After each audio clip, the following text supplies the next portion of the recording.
Now it's time for Movie Friends with your hosts Michelle and Seth. We're talking film without pretension. We're finding cats that are unexpected. We'll watch a movie, film, or schmovie, and we want you to join our journey. So subscribe and share this podcast, or this might just be the last of the Movie Friends. We're movie friends. We want to be your movie friends. Hey, welcome to Movie Friends. I'm here with my friend Michelle Rubenstein, who is a very apt pupil. And I'm here with my friend Seth Vargas, who puts olive oil on his rubber plant leaves, keeping them shiny and fresh. You know, there are moments in movies where I'm like, I know Michelle is just squealing right now. Was this one of them? Oh my God. Yes. In the middle of this, like, ghost murder mystery, who done it, who are ya? This woman is just like, I was putting olive oil on my rubber plant leaves. And I was like, that's it. That's the thing that Michelle's going to perk up and go, oh. Well, no joke. I'm looking around at my fake plants. I'm like, do you need olive oil? Like, should I be doing that? I would think that an oil would accumulate dust and fuzzies. Or is it like a shiner? Does it wipe away the dust? I think it shines. If you shine your something a little shoes, do your oily. shoes get dusty? That's a good question. We need a shoe shiner. Who shines anymore? Have you ever paid to get your shoes shined live and in person? I have not attended that live event before. No, have you? I mean, what shoes have I Well, ever same. worn that What would be shoes? shined? Right. What Shoned? shoes am I wearing? Oh, shoned. Shine? Shunned? Shunned. I had my shoes shunned. Some of my shoes could probably be shunned. Sure. I was just talking with someone today, and I was like, how many pairs of shoes do you own? And they're like, they did some math, and they're like, 25. Wow. And I was like, okay, I own 3. You own 3? Actually, I'm surprised at that because I feel like, what was that, February? When we were with your mom, she gave you a new pair of shoes. And I'm like, well, here's Seth's new pair of shoe. Correct. One, Well, okay, one, I now shoe. have brown dress shoes and black dress shoes. Wow. And then my everyday shoes. So that's why we're up so far. What's your everyday shoe? A black sneaker. I'm very into shoes. Anytime one of my friends goes on a date, I'm like, what shoes were they wearing? Tell me about the shoes. Oh, what shoes was the date wearing, not your friend? Correct. Well, I usually ask, what did you wear? But also, like, what kind of shoes did your date wear? Right. And then, Do you feel that this tells you something about this person? well, a little bit. Hey, okay, wait. Anyway, I know. Let's not ramble. There's a lot to cover today, starting with your trip. Yeah. You were not here last week. I wasn't. Skylar. Hey, Skylar, you did a great job, and I'm passing the torch to you. I think Skylar should be full-time Movie Friends co-host. You were great, Skylar. For me, it's going to be you and Skylar from now on. No. You and Skylar. He was great. Very good. Yes, very good job, Skylar. Thank you for witnessing just how big of a mess I actually am when recording. No, please. Normally, this is something that is only reserved for Michelle. How lucky. But you were gone. Yeah. In another country. What happened? Yeah, I went to Ireland. No, it was great. We had, we went to Ireland. We had great weather, which was comical because we had all sun, no clouds, no rain. And it was in the 80s, which is like very uncommon. And so they were just saying, like, this is not our usual. And we were like, yeah, we've been hearing that. So everything, I mean, like, it was beautiful. Ireland's beautiful. Okay, I have 2 questions for you. Yeah. Was there something that was your favorite thing that you ate? Well, we went to a Michelin star restaurant in Galway. We had a 23-course meal. So that was really good. 23? Yeah. So it was like a sample tasting. And so I had the vegetarian tasting and then Aunt did the regular one. And so that was a really cool experience. I couldn't tell you exactly what I was eating because they'd come over and they would tell you, and then you just, it's hard to process all of it, but that was very fun. That was very fun and delicious. Wow. Yeah. 23 courses. I feel like each course would be one bite. Small, yeah, but so full. Like towards the end, I was like, oh boy, I shouldn't have eaten that brown bread in the beginning. The whole thing. I should not have filled up on that. Course 17, you were like, Yeah, pretty much. Pretty much. Wow. Yeah. Okay. Yeah. My next question is, did you go to any cool filming locations? No. I mean, we passed by. Wait. Oh, well, Seth is like, I'm gonna. No. That was an alley-oop. An alley-oop is a two-person, right? I have no idea what an alley-oop is. I think an alley-oop is one person alleys and another person oops. I think that's what it means. You told me you went to the Banshees of Inisherin.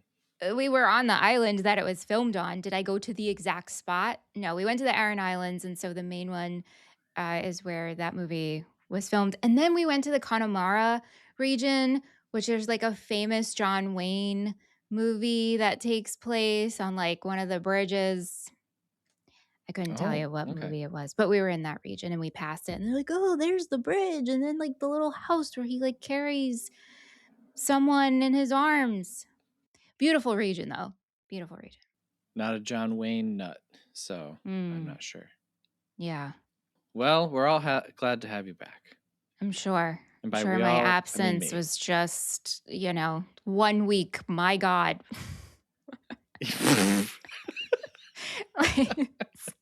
So funny. Okay. How are you? I'm good. I'm fine. Yeah. I'm okay. Taking it one day at a time. Good. Which is the only option? That's such a dumb saying. Like, what other option do you have? I know. Like, oh, I'm gonna take this day 1 week. I did a whole week at once. Well, there's a mindset behind that, right? Like, you could try to just stay in the present, and I've been trying to do that. Okay, but anyway, while you were gone, I had a big task. You did. Yeah, you did. Put together this short film that you and I made, completely extraneous to anything else that we're currently doing. We did this short film. Great, fun experience. I think we learned a lot. There was a deadline. Listeners, if you don't know anything about me, tell me the deadline is 2 days before it is, because I'm going to tell you when that thing is going to be finished on the deadline. So get it done, submit it. We submitted it to a film festival. And the thing about this short film was that there were very specific things that were required that it contain in order to qualify for this film festival, right? Should I say what the three things were? Yeah, I mean, yeah. The three things were a cat wand toy. One of the characters had to be named Captain Oopsie Daisy. And it had to include the line of dialogue, stupid is as stupid does. And so we set about to kind of like, I don't know if we wanted to make fun of these rules, but we figured out a way to include them in like the most roundabout anyway. So I get it all done. I submit it, keep my laptop open for like an hour to make sure everything went through. I'm double checking, I'm triple checking. And I'm like, I'm done. Close my laptop and I think Michelle will be so proud of me. Michelle is in Ireland right now. And even though she's on vacation, she has an internal clock going. Oh, you like, bet I did. You 100% are right. And like Ireland's 5 hours ahead. So I was like, I wonder if Seth actually submitted this, if he actually edited it. And, it is what it is. It was in Seth's court. But right. And you're like grabbing Anthony like, I bet he's not even doing it. No, I said, I was like, I wonder if this got submitted. Yeah. So I do it. Michelle comes back from Ireland, this, that, and the other. First thing she says, how did the short go? Well, you know what? I say, God. No, yeah. No, that was my insecurity coming through of like, I left you with this project and, we filmed it over a month ago. Mm-hmm. And it's something where I was like, here, it's your problem. And so I felt bad about that. And so me coming home was just like, I just wanted to check in on it. Yeah. So I'm like, yeah, great. Submitted. Everything's done. Yeah. She's like, where can I see it? I'm like, this is where you can see it. I get a text message.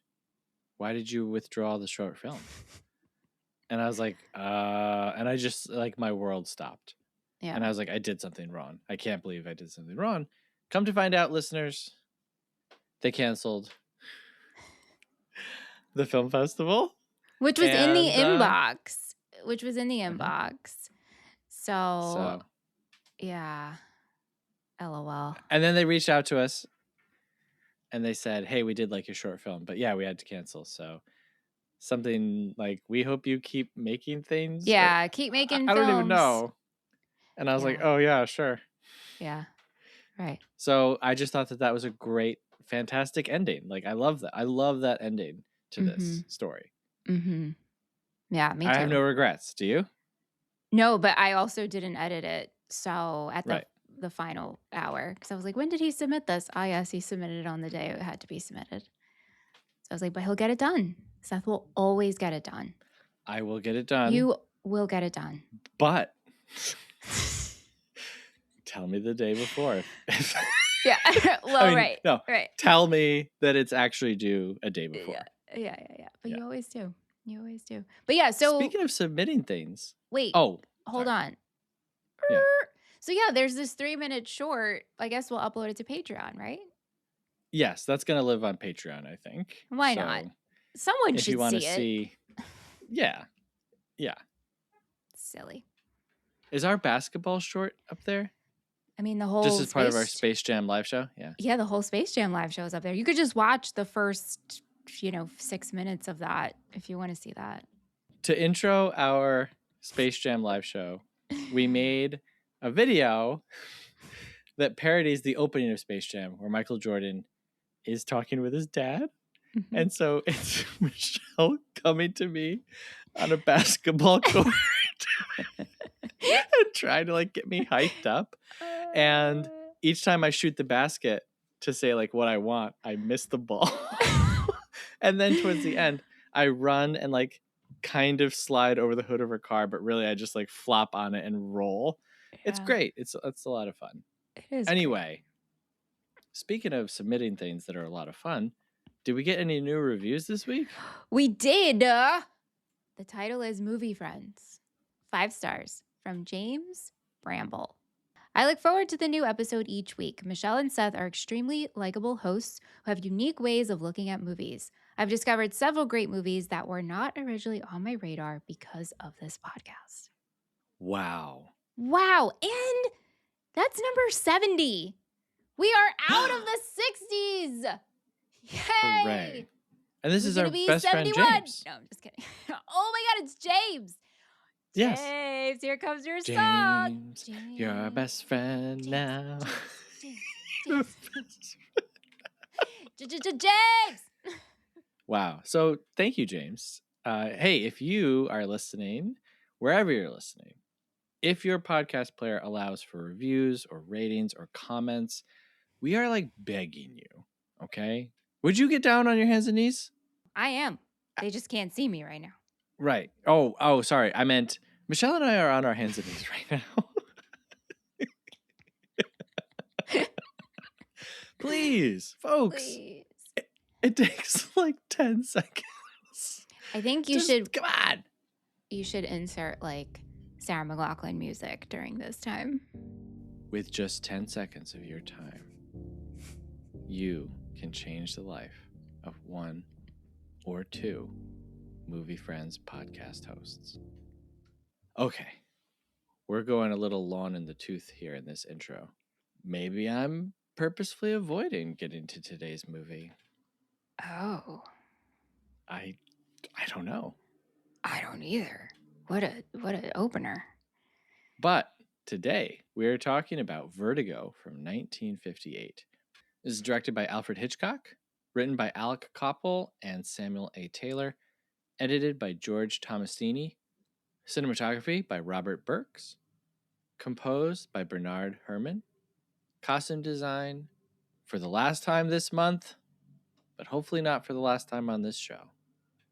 The great, the one and only, Edith Head. Starring Jimmy Stewart, Kim Novak, Barbara Bel Geddes, and Tom Helmore. This movie was made for about $2.5 million. Box office at the time, I think, was 3.1, but with re-releases went up to 7.3 million. Not a smash hit. And production days, principal photography, September 30th to December 19th of 1957. A lawn boy. Wow. Yeah. Yeah. Right? Yeah. And then they came back and did, post-production for several months. Michelle, you want to put on your gray suit and read our summary? Detective John Scotty Ferguson has a problem. He recently retired from the police force due to a traumatic incident. His partner died while trying to save him from falling to his death, causing Scotty to develop a crippling fear of heights. Now Scotty spends his time bumming around San Francisco, hanging out with his friend Midge, and waiting for whatever comes next. Enter Gavin Elster, an old pal that needs a favor. His wife, Madeline, seems off. She wanders, she disappears, she lies about where she's been, and most strangely of all, she may not be Madeline anymore. Scotty takes the case and Madeline, but there's much more that meets the eye going on. Scotty has acrophobia, a fear of heights, but before this dizzying and disorienting story comes to an end, he will feel more like he has vertigo.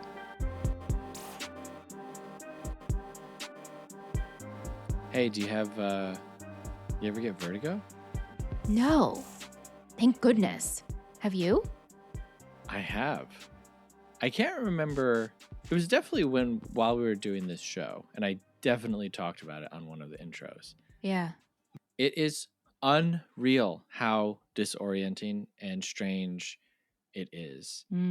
So actual vertigo, which Scotty does not have, is, I think there's two different kinds, but the kind that I have is like your inner ear will have these like crystals that become dislodged, and they literally like bounce around in your ear. And when they do that, it makes your sense of like up and down and left and right.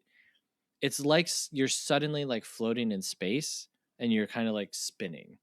So there isn't really up and down, and then the crystals either like go away, but like I guess it can happen at any time. So like I could just suddenly have vertigo for like a week or so, and when it happened, that's what it was like. It was like maybe 2 weeks, but it would just happen randomly, and it made me really afraid to like drive or like do anything. And it's horrible, absolutely horrible. So anyone who deals with vertigo on a more regular basis, that person is a hero. Yeah. Now, having said that, this movie really has nothing to do with vertigo. I know. I couldn't help but think that as I was watching. I'm like, I think this is poorly titled. But it's a great title, though. It's No, a great word. It's a great word. Yeah, I don't know. It's a word that says what it does. Vertigo. Yeah. Yeah. Nice. Michelle's like, I liked that. Yeah, that was good. I sign off on that. I've seen this movie before, and you've seen this movie before. I have, but I couldn't remember because I definitely watched this in school, in film class. And I think I watched it one more time when I was going through like the top films, AFI. This is on the AFI list. Yeah. So I think I watched it then, but it wasn't one of the ones I revisited a lot, like Rear Window. And this has nothing to do with this movie, but it has something to do with Hitchcock. Like I'm wondering about the day I'll watch Psycho because I still have never seen it. Oh, yeah. Yeah. Good. We should do Psycho. We should. And I'm very close to just watching that on my own just to watch it. Yeah. because I'm like, how? Oh, I've seen the birds. Anyway, I know how there's a lot in Hitchcock's filmography. Lots of Hitchcock. Yeah. Yeah. Anyway, so that being said, I really forgot a lot of the story here. Yeah. So did you like it this time around? I did like it. Is it my favorite out of what I've seen? No. I feel it's so hard because like aesthetically I'm very tuned in and I like the style of it all and I was intrigued, but at the same time I felt like sometimes we were slow, a little slow paced, doing a lot of driving, which I get when you're following someone. We have to drive a lot. Yeah. And also, this is very unrelated to all this, but the whole time I'm watching this, I just kept thinking about Matt Farley. And and if Matt Farley, if you're listening to this, that really caught me off guard. Okay. Does Matt ever get that people say like you remind me of Jimmy Stewart? Wow. I don't know. It's a compliment. It's a compliment. But I was like, wow, I'm just like getting a lot of Matt here. And I couldn't tell you like which one of like the Motown films I'm thinking about. It's just there was just a presence where I was like, Matt Farley. Yeah, I mean, Matt listeners, if you don't know who Matt Farley is, how much time do you have? My God. Send us an email. Please. We will tell you. Please, yes, please. But Matt Farley, world's greatest songwriter, yeah. possibly living artist, possibly any artist in the history of mankind. He has, I think, the American everyday man. Yeah. That Jimmy Stewart has. Yeah. Yeah. You know. That's really funny. So I thought about Matt Farley too during this because he has a song. Yeah, he has a song where he kind of uses the lyrics later on when she says, "Oh no, you'll muss me." Yeah. Yeah. Muss me a little bit. He adapts that into a song. So wow, we both had Matt Farley on the brain. How weird. Not so weird when it's us, but I guess, but I mean, not that I'm thinking about Matt Farley in that universe all the time, which maybe I should be, but I know, but it's just weird that this movie, I don't know what it was. It was just like Matt. Yeah. And then that GIF you sent me, I was like, that looks like Matt. He sent me the GIF of Jimmy Stewart with the spirals behind him. The Batman TV show. Yeah. Which that's all I think of with that whole like spiraling and like the head cut out and the flashing lights. I'm like, this, it looks like Jimmy Stewart is the villain of the week on the Batman TV show. Yeah. So I'm a fan of Hitchcock films. Mm-hmm. You know, we talked about Rear Window, and I think we both were just like, this is one of the greatest things of all time. My God. No question. I've seen a number of his films. My favorite film by him is Rope. Rear Window and Rope are probably really, really, really close for me, but I just love the simplicity of Rope. I love any time a movie is very simple and yet still very engaging. That's like a one location, one afternoon.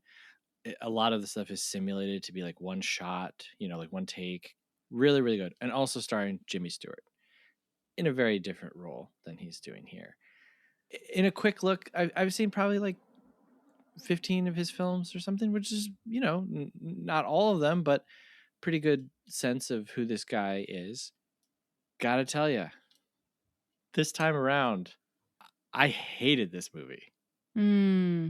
If you're listening to this show, I can probably count on one hand the amount of times that I've said that about a movie that we've covered. And I don't even remember the last time that I said that. But this was such a chore. This was such a chore to get through. For me. Yeah. That's the movie watching person. Yeah. Wow. Michelle, I had to rewind like almost every scene with dialogue. Because I would watch it and then I'd be like, what did they say? What?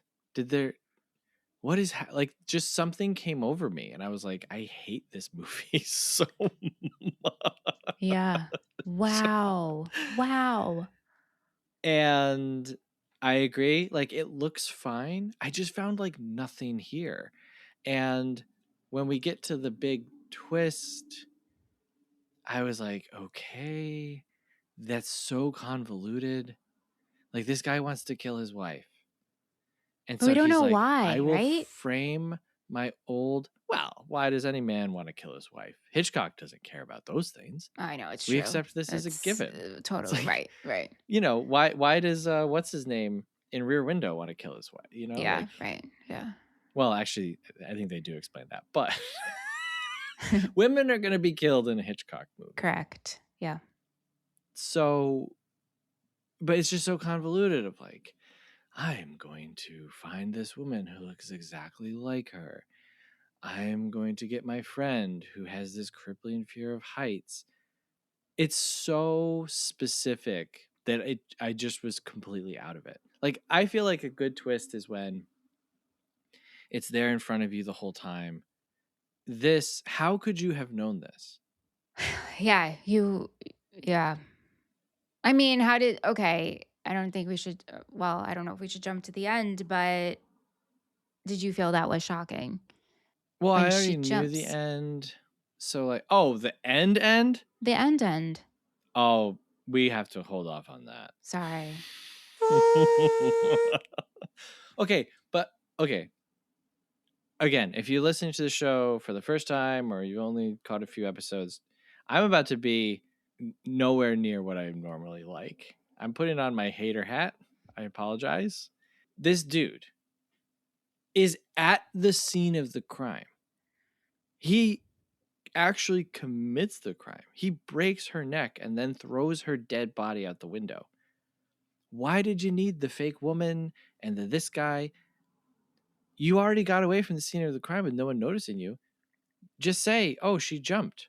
Yeah. You just make up like, how is it not easier to just make up an alibi than to bring in 2 other people into your murder? Why didn't I think of that? The less people that you have involved in murder, the more likely you are to get away with it. Yeah, good point. Yeah, why did he do that? I don't know. But it just, I hated it this time. And then, like you said, I found so much of this to be empty. Yeah. It looks good. Yeah. But is still kind of empty to me. Yeah. Again, the great Edith Head. There's some really good looks in this, but nothing that was crazy extraordinary to me. I love Jimmy Stewart. My God, we love Jimmy Stewart. This is his 3rd time on the show. But I didn't find him interesting until almost the very end when they're at the tower and he's like losing his mind.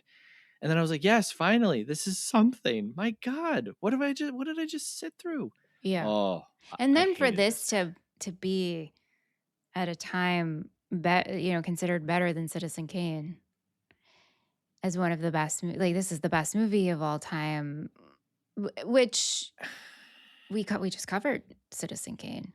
And I was. This doesn't hold a candle to that movie. Right, but I was completely bored with Citizen Kane, as I expressed. And I mean, I gave it its flowers, but I was very bored, and I just kept drifting.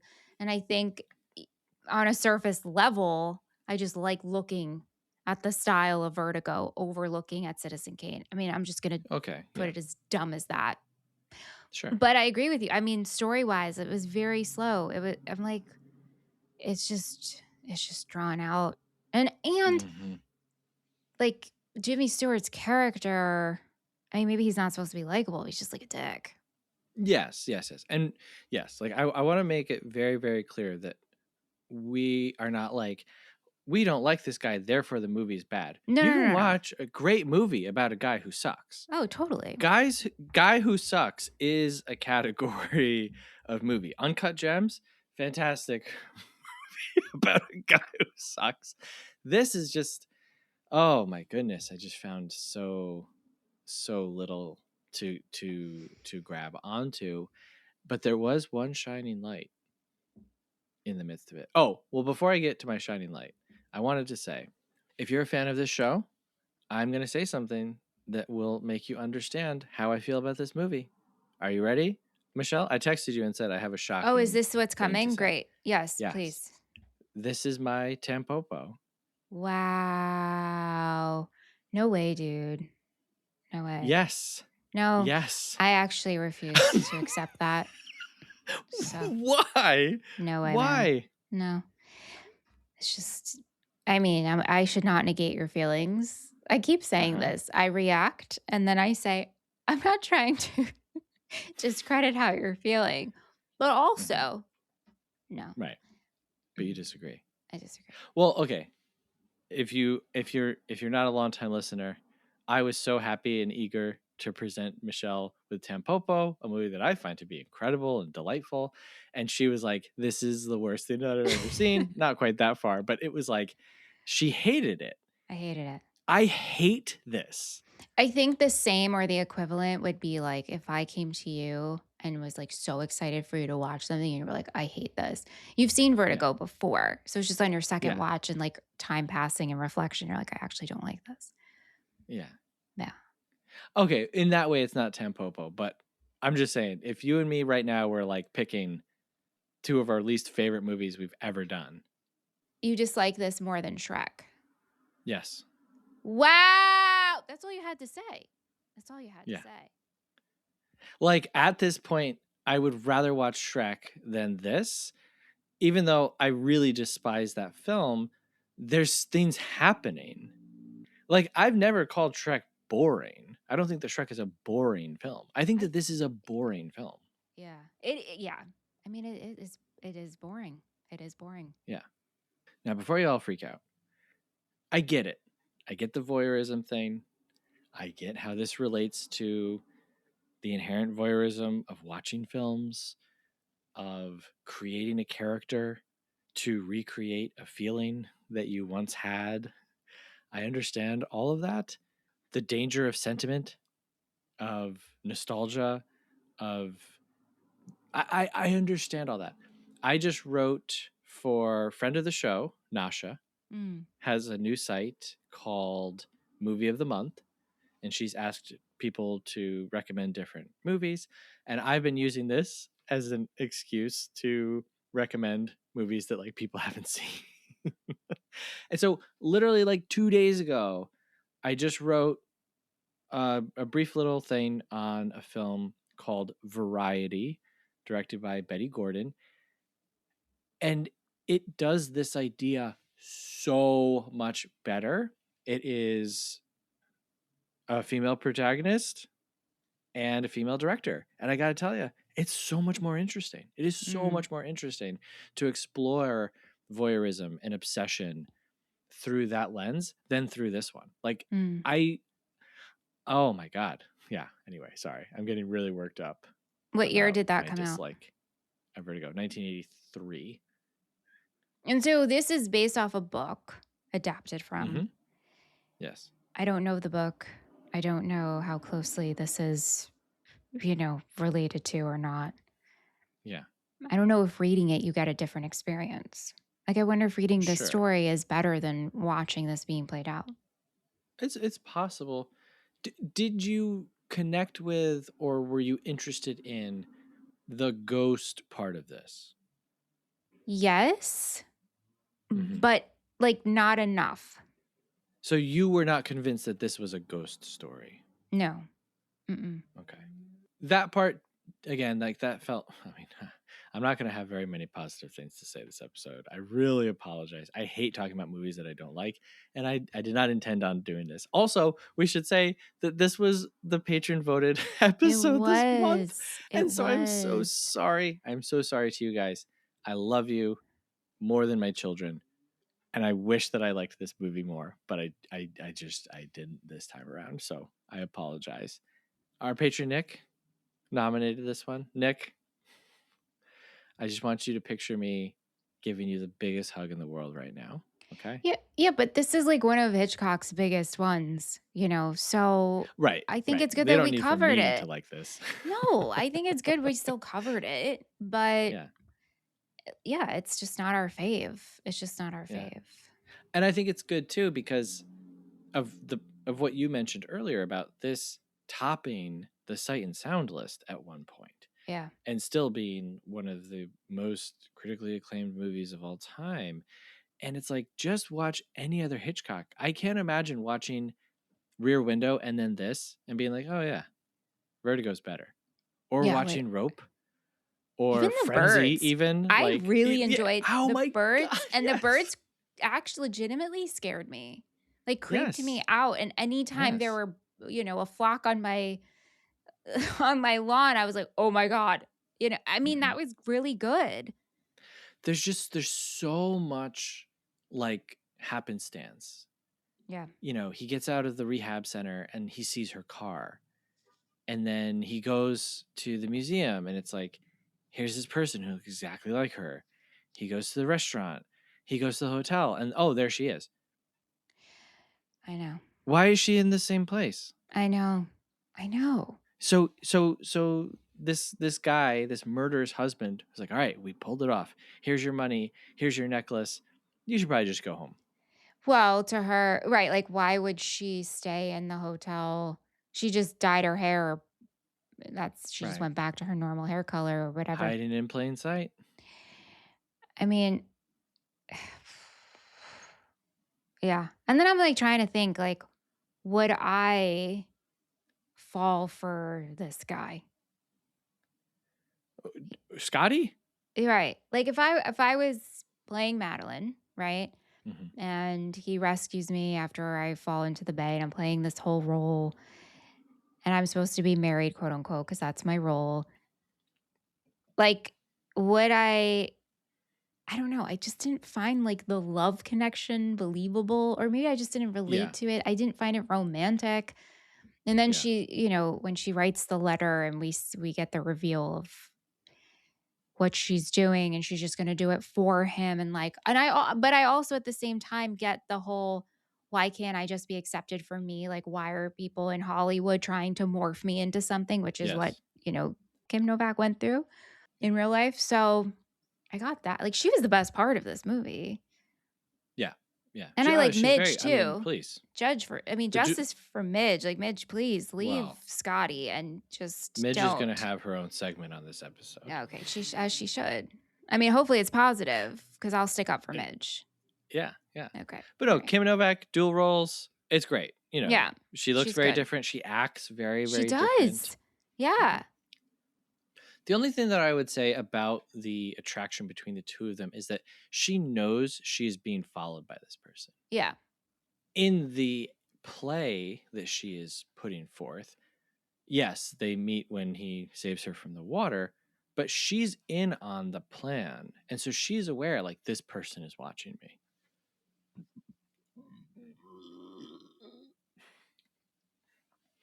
The curiosity could have begun there. Mm-hmm. Like, this guy is following me around. Who is this guy? And then he saves you. I can see that. I can see that being an earlier start of their attraction to each other. One, she knows she's being watched, and two, he has been watching her.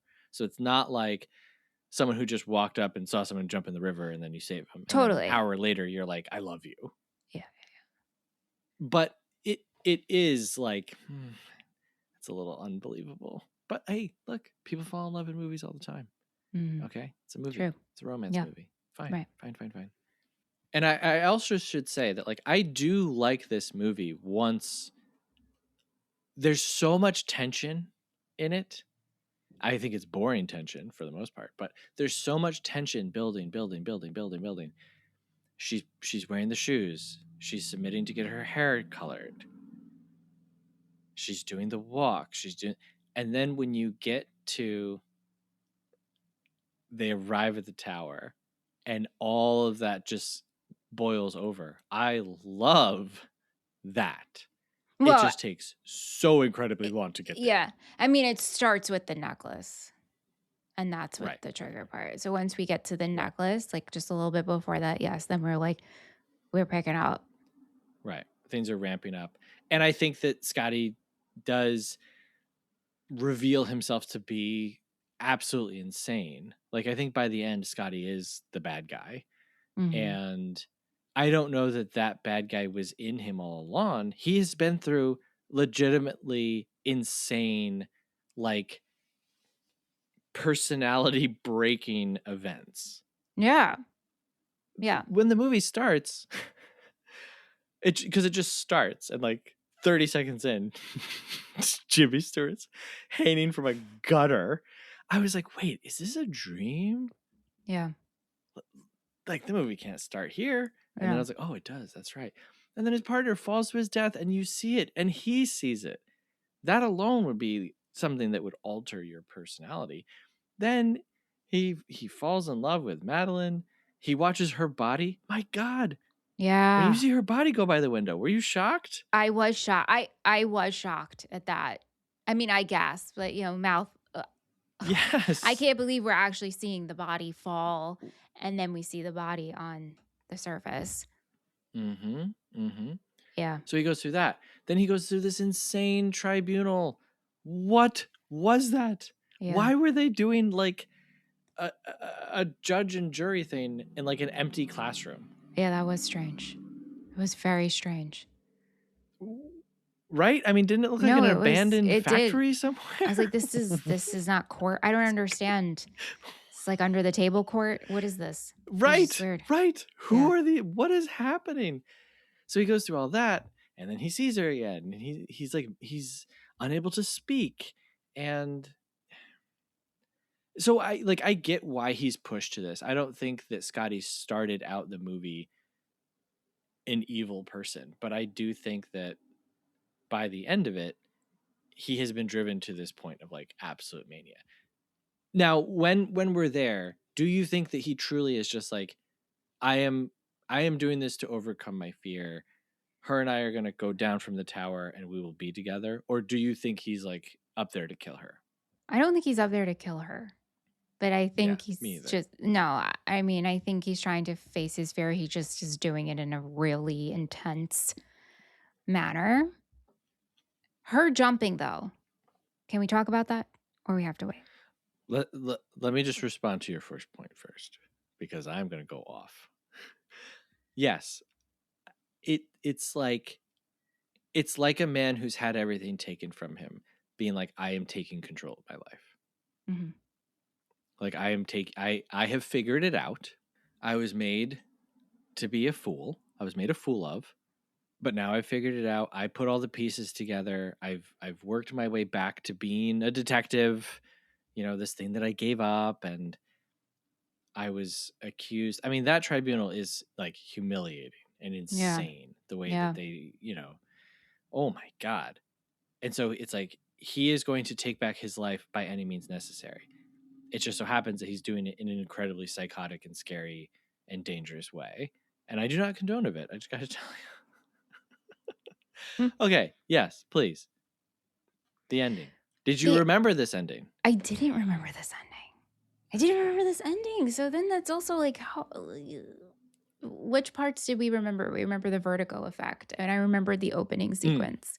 The dolly zoom. The dolly zoom, yes. The famous the dolly zoom. And the opening sequence, which I think is a great title sequence, to be honest with you. This goes on my list of movies where the titles are the best part. It's so good.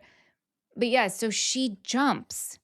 Did she jump because she was driven to madness? Did she jump because this tower is possessed? Did she jump because of the necklace? Like, what? Did she jump because she was in fear of him? And now this is the third attempted suicide at this tower, right? I don't think she jumps. I think she's afraid and turns and falls. Really?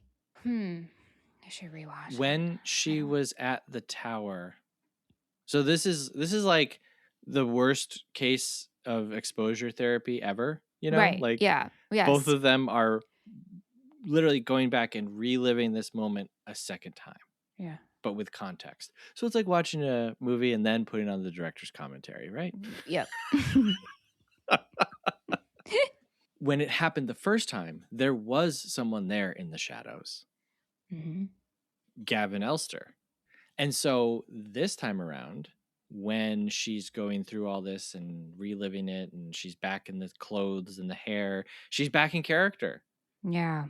Right. And someone emerges from the shadows. Does she think, oh, now Scotty and Gavin are killing me off because I know too much? Come to find out, it's not him at all. It's just a nun. Yeah. So you think she just tripped? I do kind of think that she just kind of turns to run away and she's lost sight of where she is in the moment. Because that is where Carlotta also passed. If that story's true, Right. that's a good, right? So I guess it's just like if she did trip, but now we have essentially like 3 deaths at this tower to just add to the lore. Right. I mean, this movie is like one long story of how Jimmy Stewart will kill again. Well, right. Do not go up high with Jimmy Stewart. From a high. You will die. Yeah, right. I hate this ending. I hate this ending so much. I don't mind the ending because it's so abrupt. Like the movie's so slow and then we get this abrupt ending. And it kind of, I mean, I gasped, so I'll take it. It feels cheap to me. What would you have liked better? Maybe if he falls and dies. That would have been good. I would have taken that. You know what I mean? Like he's so afraid of falling and dying and he's brought to the brink of insanity and she defends herself. I mean, I do genuinely, I'm like, okay, Judy, why are you saying yes to all this stuff? You fell in love with this man over a short period of time. That does not mean that you give up all control of yourself. That is a totally different topic of discussion. She becomes just she has no will. Like as soon as he comes to her door and she's like, I'm going to scream. He's like, no, just let me talk to you. She's like, okay. And then he's like, let me take you out to dinner. And she's like, okay. And then just keeps going. Like, what does she actually say no to him? She doesn't because she loves him. From the moment they meet. But that's not. Of course it's not. I'm talking about love in a Hitchcock film. Well, right. Well, that's such a different discussion. Like that's what I don't understand. Like you explained how you could understand their initial attraction to one another. Yeah. And somehow she felt it was love in a way. And so when he shows up again, it's like, oh my God, he found me, but he's just trying to turn me into someone he thought I was. So I'm just going to go with it. And maybe finally, if he sees me, it's messy. It's messy. It's so, the interpretation of this movie is that this is about Hitchcock's process with women. That's our interpretation of it. But do you expect me to believe that Hitchcock was that self-aware at this point in his career that he was like, I'm going to make a movie about what a bad guy I am? No. And so I can read into the ending and I can read into or I can just say this movie is not good. Yeah. Which is where I'm at. Like that's where I'm at. And like, sorry that everyone's headcanon fills in the blanks for one of his weaker films, but the film has to stand completely on its own to me. We can't save a movie by our interpretation of it. However, if anyone wants to watch Clifford from 1994, I do have a lot of thoughts. So do I.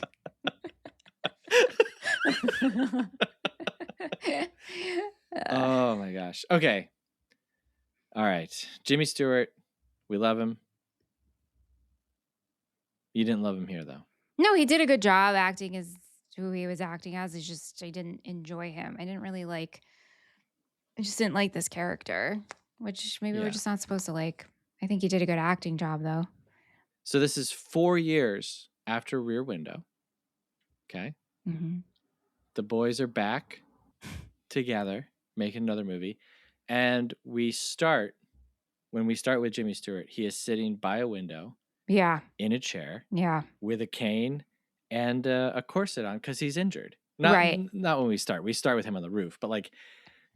I know. With a beautiful blonde woman next to him. And I was like, Hitchcock, baby, you can't do this again. You just did this with Rear Window. I felt the same thing. I was like, wow, copy paste. Yes. Literally the same thing. Okay. Star of the show. I mean, obviously Kim Novak. I think she's great in this. She's great. She's really great. But real star of the show, Midge. Midge. Tell me about Midge. I love Midge. I feel like I can relate to Midge. Also, I want more for you, Midge. You know, we find out they were engaged once. We get the exposition of like filling us in. And I was like, come on, Midge. Leave him. Don't preparing him drinks and then like make him a meal and hopefully he'll take you to a movie. I'll take you to a movie, Midge. Come on. Right. Take your own self, Midge. Take your own self, Midge. I love her. I love her. She's great. Like, I'm like, I might be in love with Midge. Yeah, me too. I'm also in love with Midge. So I want to fight time over travel to a fictional time period. Yeah. Yeah. So we could both fight over Midge. Yes. Yeah. But I love her so much. She's a good, like, you know, this is a noir film where a detective is seeking after a femme fatale with a mystery involved. And Midge plays a good kind of secondary detective. You know, she's helping him with info. She's watching him watch her. And I just wanted more for her. Yeah. I just wanted so much more for Midge than this guy. It's like, yeah, you were engaged for 3 weeks in college. What's Jimmy Stewart now? Like 50? I know. But she's so hopelessly in love with him. And she says that. There's only one guy for me. How'd you feel about her bra work? I think it was pretty cool. Jimmy Stewart looking at a bra being like, oh, now what's this here, Midge? She's like, it's a bra, Scotty. He's like, say, wow. I ought to get me one of these. How'd you feel about her with the painting? This grand, insane gesture. Whoa. Yeah. Wow. That was a little cringy. Really putting yourself out there, I think. And then for, you know, obviously the reaction and for her to be like, I didn't mean anything by it. Like this was like a joke kind of, but also I'm reaching and hoping. And you're just like, Midge, stop. Just please. Yeah. Just stop. She wants to be involved. She wants to be in the case. Well, you know, it's so annoying, right? Because he's like, who do you know who knows history? Not that type of history, but the history I need. And she's like, oh, yes, come down to me. I'll tell you who. I know. And then he can't even give her any information about it. And it's like, you're not even working on a legitimate case. Like, this is just like underground BS you're working on. Like, fill your friend in. This is what I'm talking about, where I was just like, you are a dick. And Midge, please, you deserve better. That line really did bother me when he's like, who do you know who knows the history of San Francisco? And she says someone, he's like, no. I'm like, what do you mean? No. It's the history of San Francisco. Right. Not that This is not some like crazy alternative. This is a famous woman who has a painting of herself hanging in a museum. And anybody can go to. Who killed herself by jumping off of a bell tower. Right. This is not like if you went and you were like, I want to know about the underground history of punk music, you know, in Washington, D.C. in the early 80s. Oh, I'm probably not going to find that information at like your local university history department. But you know what? Also, probably you would. You know what I mean? Yes. History is indiscriminate. Yeah. And then Midge just immediately being like, oh, I know exactly what you mean. Well, Midge has the connections, which like love that. Another point for Midge. She's super resourceful and useful. But then they go and speak to the professor and then he's just out of there. And Midge is like, well, thank you so much. He doesn't even say like, thank you. He's just so rude. And then to just not even fill her in. My note on that is Midge paints herself as the painting of Carlotta, and Scotty really hates that. Then Midge has a meltdown. Stop writing scenes where Midge isn't happy with like 10 exclamation points after. Yeah. I was like, please. I mean, my God, what poor Judy is going through in this film, but my heart is just reaching for Midge. I know, same. Yeah. My heart is reaching for Midge because Judy, once she's done with what she was hired for, she has control, and she really could have just not have continued with him, Yeah. But Midge is like in it. She also has control, but it's just deeper. Anyway. Well, okay, so this guy, this Gavin guy, when we meet him, he's like, a titan of industry. He's in an office, serious money, right? And he says, he's like, oh, it's like my wife's family's company or whatever, blah, blah, blah, blah. Okay, so that's why he's killing her, probably, right? Yeah. How much money did he give Judy? Yeah, and then why is she still living in a hotel and going to work? Yeah, and then the necklace. No, that's a bonus. That's a perk. No, You're saying giving me like, $1 million. How much money are you getting plus the jewelry? Right, but like you're giving me $1 million. I'm sorry. To pretend to be your wife and to be in on this, and then to be at the scene of the crime. The murder. I know. You're giving me acting money. I want a per diem. Acting money. Hazard pay for jumping in the water. Hair dye money. Yeah. You know what I mean? Like this is adding up. And then guess what, baby? Hush money. Yeah. You're paying me once a month. Guess what? I'm on the payroll of your company now. You're paying me once a month for the rest of my life. Yeah. So like, why is she still? None of this makes sense to me. Like, I know. This all is just like, and then again, like, okay, so you live in this hotel. You've been living in this hotel looking like one person. They know who you are. Very famously, you die and then show up and say, oh, by the way, I look different now. I'm going to go to my room. Good point. I mean, just because you dye your hair, you're not. Yeah. Right. So the front desk person is like, oh, I'm sorry. Who are you? Right. Like, what do you, like, how does that story not just unravel? She should be in LA at this, like, sorry, San Francisco, this person who's from another state who doesn't have any connections here. Right? Wouldn't you blow town? Absolutely. I'm out of there. If you and me committed a murder. Well, no, actually, never mind. We have the glasses with the mustaches. But it's like, would you just go home? Well, probably.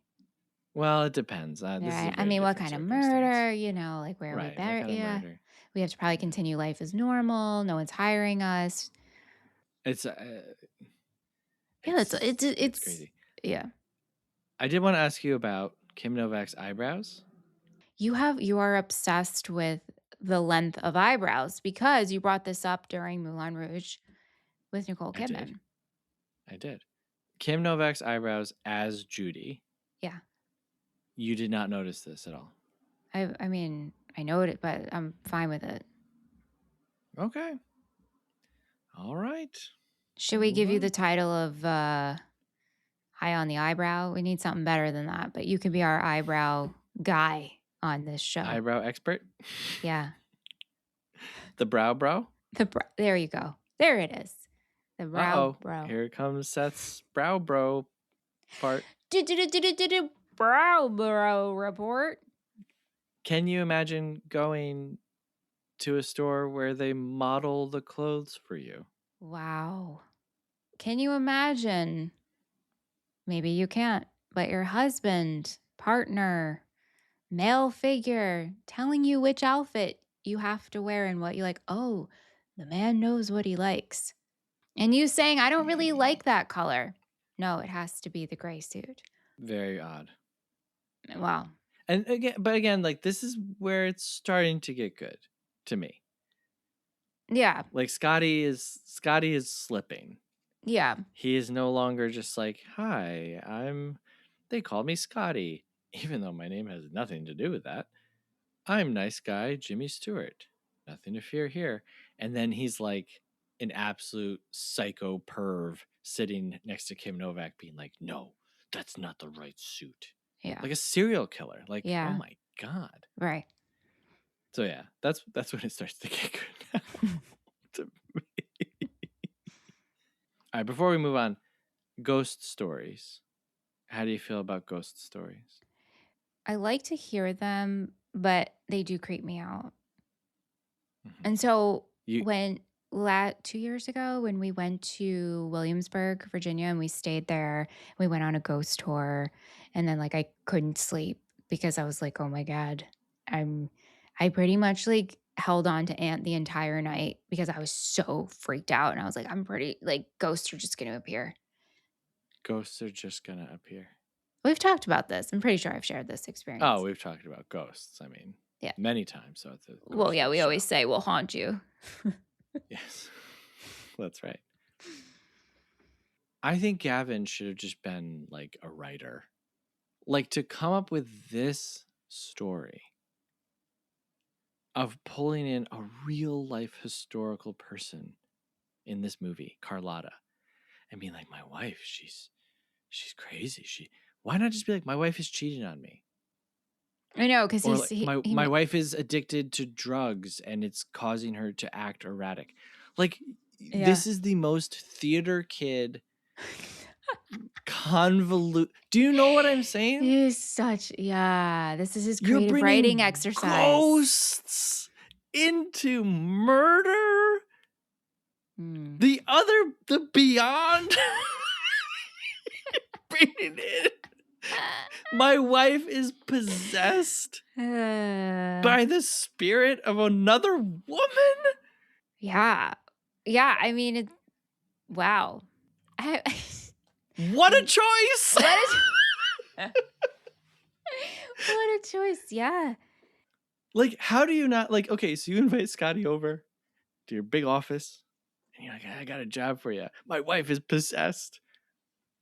You risk losing your not trump card, but your ace in the hole, the guy with a paralyzing fear. Like, all of this continges on Scotty not being able to run faster than Judy up the stairs. I know, it really. If he can beat her to the top, he will see Gavin standing there. Gavin is at a dead end. There's nowhere for him to go. Like, the whole thing is contingent on Jimmy Stewart quitting halfway through. And this guy that you need your appeal to a lifelong police detective is to tell him that ghosts are real.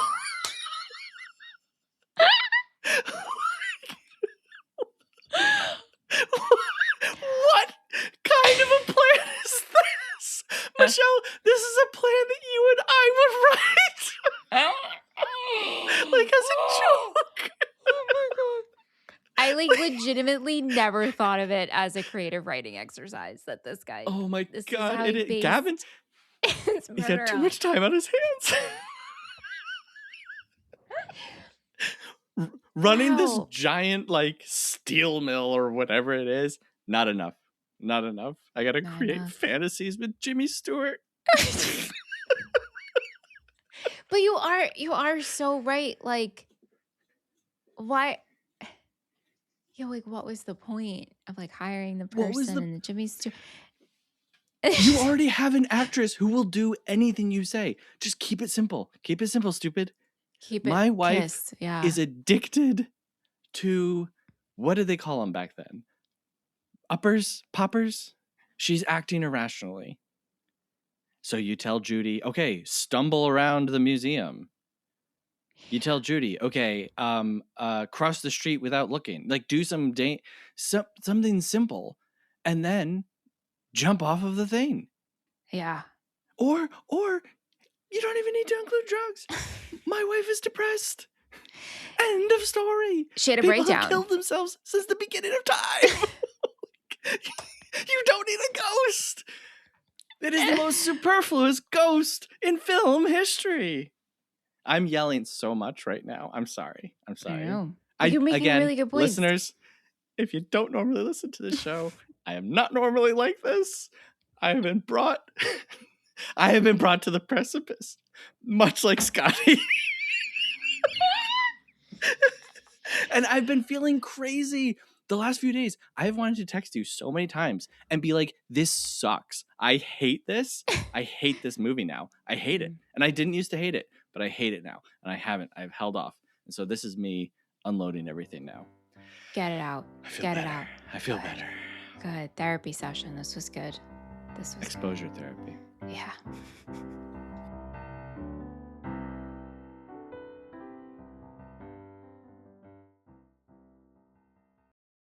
All right. Let's get into our happies and crappies. Oh, gosh. It's time for happies and crappies. Happies and crappies. It's time for happies and crappies. Happies and crappies. My happy is, again, when all of the tension turns into something and we have... I think that scene is great. Them going up the stairs, him losing his mind, being jealous over another man for transforming her into this thing that he wants. He fell in love with a fabrication, right, at the hands of another person, and like how much that would like mess with you. Like, I fell in love. I had Midge all along and I didn't fall in love with her, and I fell in love with a fabrication, and I have now replicated that That's great. That scene is great. That's my happy. My crappy is literally everything else. Except for the titles, like you said. Yeah. Fantastic. And there is like a 4-name drop where it's like titles by Saul Bass. And I'm like, he's one of the best. Costume design by Edith Head.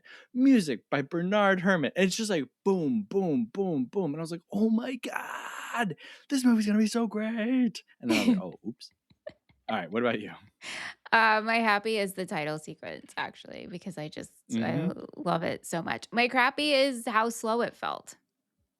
Mm-hmm. Now, I mean, you've really opened my eyes to really this whole plot, and it's terrible. So, but I didn't know that beforehand, as we didn't speak. So, but yeah, my crappy is just like it was slow to me. I don't think it needed to be 2 hours. Yeah, definitely. Well, hey, look, we've talked about how we feel about the movie. So now, thankfully, let's hear from some strangers on the internet in a segment that we call Half Star, 3 Star, 5 Star. Half Star, 3 Star, 5 Star. These are reviews from letterboxd.com, which is a website and an app where you can log, rate, and review movies. We start with a half-star review, which is the lowest rating that you can give a film. And we go all the way up to a 5-star review, which is the highest rating that you can give a film. I read the half-star review in an accent or an impersonation. Michelle, do you have any requests? Jimmy Stewart. Friend of the show. I know. I was like, could I do a Midge? I love her line when she's like, was it fun? Was she a ghost or something like that? Mm-hmm. And I was like, yeah, Midge. Yeah, Midge. This movie should just be Midge following him around, making fun of him the whole time. Yeah, I want the Midge cut. Yeah, give me the Midge. Yeah, I like that. Give us the Midge cut. Okay. Half-star review for Vertigo, read by Jimmy Stewart. Well, if I hear one more person talking about how this film is actually a meta-commentary on voyeurism and it's not just Hitchcock being a massive creep, I might burst into tears. If you want to enjoy the film in spite of that, then that's fine. But don't pretend it's somehow progressive or meta-commentary. It's just not. It's just not. It's just not, Michelle. I won't stand for it. Thank you, Jimmy. I agree with this half-star review. Did you write it? So fully. I did not write it. But I did, once again, add in a note to remind people, if you like this movie, let's take a look at the other side of things, okay? Let's fill out this meditation on voyeurism, okay? Variety by Betty Gordon. Please watch it. And if you watch it, please send us an email and let me know what you thought. moviefriendspodcast@gmail.com. All right, 3-star review says, the film's visuals are gorgeous, as with most of Hitchcock's work that I've seen so far. There's no denying that he deserves all the praise for Vertigo, but there was just something here that couldn't keep me locked in. Whatever it was, I hope I'll have a change of heart upon revisiting. Again, pure eye candy. Yeah. Yeah. Yeah. Mm-hmm. By the way, I set out this watch thinking I'm going to like this more. Wow. Wait, when's the first time you watched it? Did you say that at the top of the show? A couple years ago. Did you rate it? Yeah. I'm not going to tell you what it was. Well, obviously. But yeah. But it was kind of mid. And I was like, okay, this is like middle of the ground. Fine movie, but yeah, I don't see the appeal. Right. And that's again why I'm glad that we are covering this, because I think that the lists, the Sight and Sound list, all of those different things, those things had to be examined over and over and over and over again. Yeah. And challenged, and should not guide our lives. You have to follow your curiosity, and that's it. That's the end of it. Do not just watch stuff because people tell you to watch it. All right, 5-star review says, as I had hoped, everything fell into place for me on a second viewing of Hitchcock's masterpiece, Vertigo. This is likely Hitchcock's most potent bit of storytelling. Few films are quite as engrossing as this. Even in the more serene moments of the film, there's a lot to appreciate in the elements of storytelling that are incorporated into the framing and use of color. It's easy to understand why this was polarizing for its time, but now it's clear that Hitchcock was simply just ahead of the curve. No one was doing it quite like him during that era. And I'll say to that, her in the green window with the green of the neon, great shot. There's stuff looks good in this. Yeah. And I would maybe agree that maybe I would go as far as to say that no one was doing it like Hitchcock in this era. But, how many movies have I seen from this era? Is anyone really an authority on that? True. That can speak to it? True. So authoritatively? Or is he just one of the big names that we know? And so we're like, he must have been the best. We need a history guy. Let's get Midge. Midge could help us. But let me stop you there. Not that kind of history guy. Well, right. Right. You know who we need? We need Felicia Maroney. There we go. Seeing Faces in Movies podcast. Yes. She'll set the record straight. Yeah. All right. What did Roger Ebert say? Ebert. I wonder what you thought about this. Hey, folks, just a reminder. Please send us your Ebert jingles. Here are the parameters. Ready? It should be a few seconds long. You can make it up, or you can cover a song. You can change the lyrics, whatever. But we want how many? We want like 25, right? We want a good rotation of these. What do we have now? 3? Yes. Yeah. So join the fun. Send us your Ebert jingles. Okay. He rated this 4 out of 4 stars. Yes, I did actually. He reviewed read this in You read his review for it? I did, which I usually never do. But when I was just doing a little research, it came up, and then I was like, oh, okay, you had it 4 out of 4. Wow. Yep. And it's a good review. Review. The part that I pulled says, Vertigo, which is one of the 2 or 3 best films Hitchcock ever made, is the most confessional, dealing directly with the themes that controlled his art. It is about how Hitchcock used, feared, and tried to control women. He is represented by Scotty, James Stewart, a man with physical and mental weaknesses, back problems, fear of heights, who falls obsessively in love with the image of a woman, and not any woman, but the quintessential Hitchcock woman. When he cannot have her, he finds another woman and tries to mold her, dress her, train her, change her makeup and her hair until she looks like the woman he desires. He cares nothing about the clay he is shaping. He will gladly sacrifice her on the altar of his dreams. Mm-hmm. Wowee. Mm-hmm. Good writing. Yeah. All right, so we rate things as a movie, schmovie, or a film. We rate it 1 through 5 stars, give our thoughts on the runtime, if we recommend it or not, and we give a shout out to whatever part of the film's practical filmmaking stood out to us. Now, before we record each episode, we write down a guess of what the other host will rate the film. And every time we guess correctly, we get to add a point to our tattoo tally. And whoever has the most points at the end of the year gets to pick a tattoo for the other host that they will then get tattooed on them without knowing what it is first. Now, last week, Skylar had a chance to I score one for know. I know. you. And I really thought, I was like, man, maybe he'll do this. No such luck. It's okay. So Michelle is still at 10 points. I'm at 9. Yeah.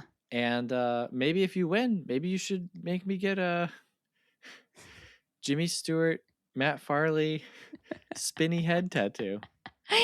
Oh, gosh. Well, I'm not going to get any points this week because I wrote down 4-star movie for you. Correctamundo. Yeah. Sorry. Yeah. I'm tired of being good. Okay. I'm tired of saying, I know what I want to rate this movie, but critically, right? And I'm tired of saying that those are two separate things. Not all the time, but right now I am. This is a 1.5-star movie for me. I hate this movie.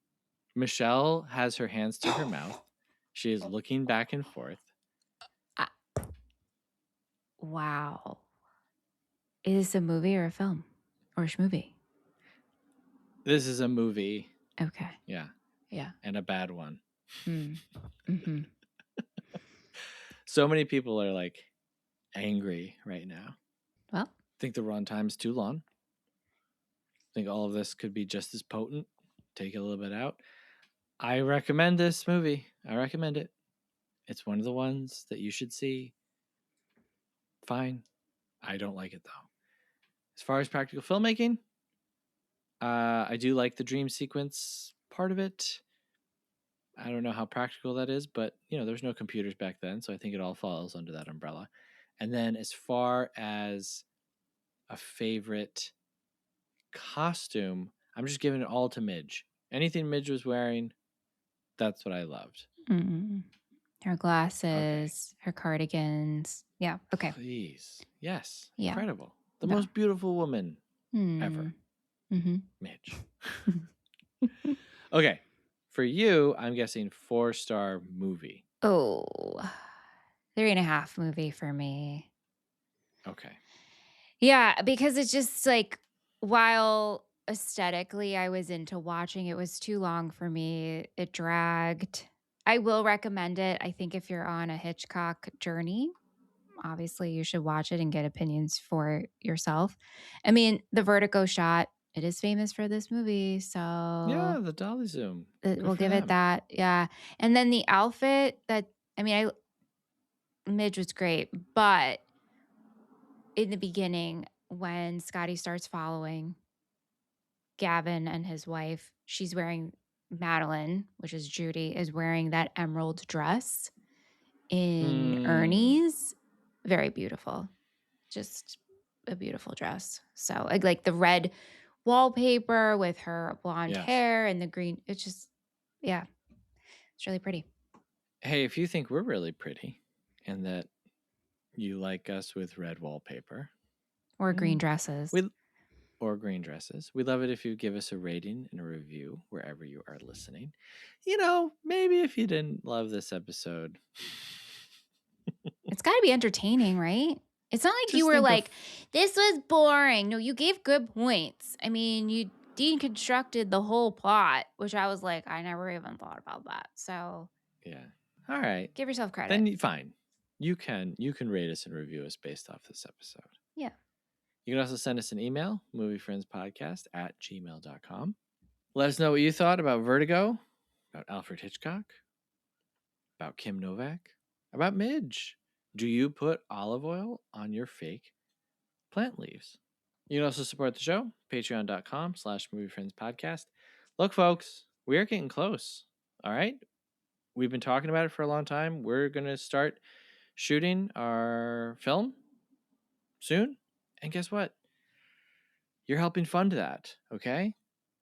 So not only do you get access to extra episodes, our patron-only Discord, voting rights on monthly films and quarterly themes, ad-free episodes.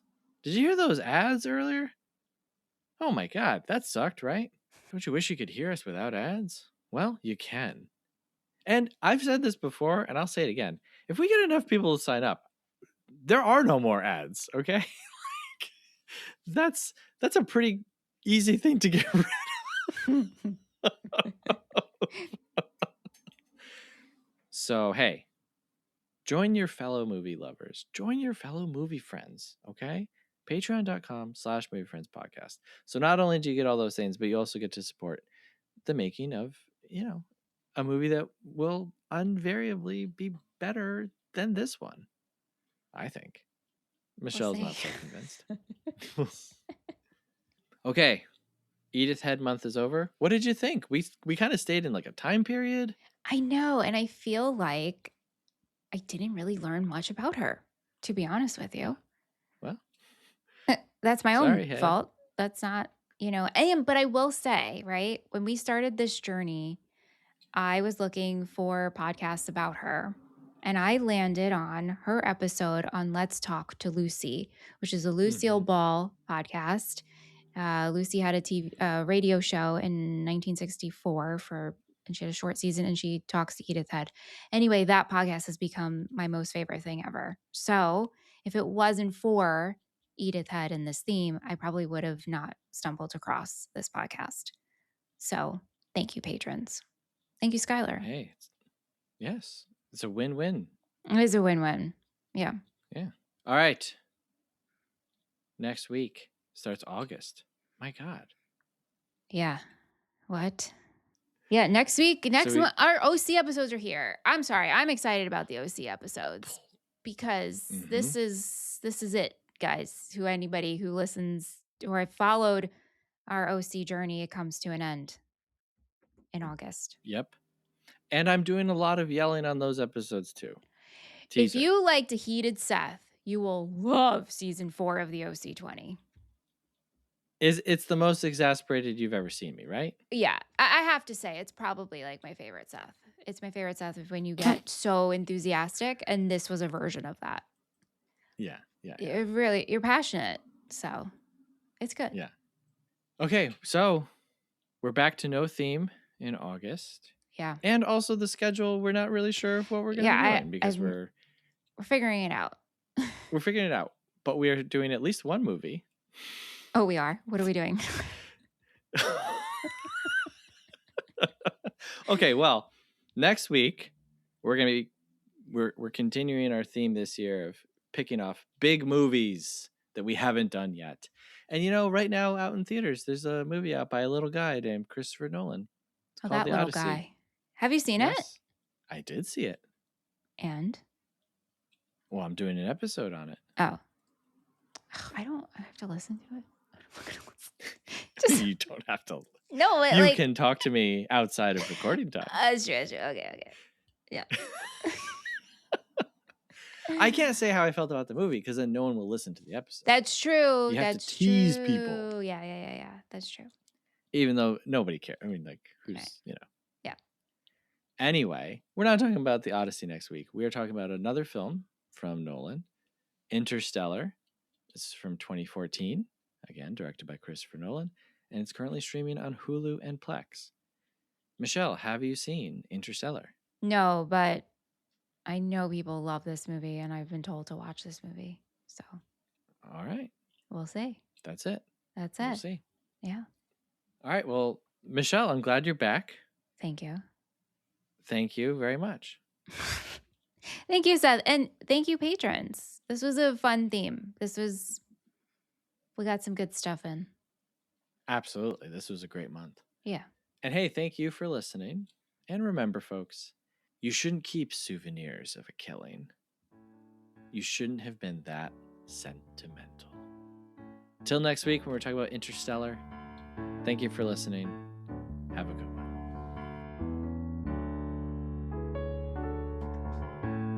Movie Friends is produced by Seth Vargas and Michelle Rubenstein. Theme music by Jean Marie Vargas. Visit us at our website, moviefriendspodcast.com, and please subscribe and rate our show wherever you are listening. You can support Movie Friends at patreon.com/moviefriendspodcast. Thanks for listening.